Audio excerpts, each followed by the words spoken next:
കേന്ദ്രം പൊട്ടിയത് 84,000 കോടി. കേന്ദ്രം പൊട്ടിയ ഇതെവിടെ കൊണ്ടേ പൊട്ടി? എന്നിട്ട് ആരും കണ്ടില്ലല്ലോ. കേന്ദ്രം എന്ത് സാധനം പൊട്ടിയത്? കഴിഞ്ഞ എന്റെ പൊന്നമ്മ, കേന്ദ്രം വെട്ടിയത് 84,000 കോടിക്കെന്നാണ്.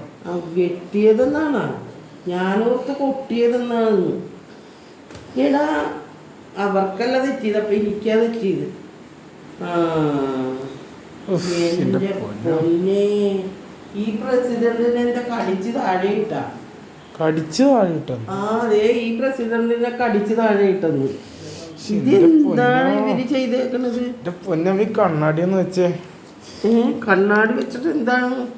എന്നിട്ടൊന്ന് വായിച്ചേ. പ്രസിഡന്റിനെ അടിച്ച് താഴെ ഇട്ടെന്നാണ്. അപ്പൊ ഈ കണ്ണട വെച്ചപ്പോഴാണല്ലോ എനിക്കിതൊക്കെ കിട്ടിയത്. ശരിയാണല്ലോ. അപ്പൊ പിന്നെ ഇനി കണ്ണട വെച്ച് തന്നെ വായിക്കാം. പിന്നെ ഒരു തെറ്റാർക്കും പറ്റൂലേ.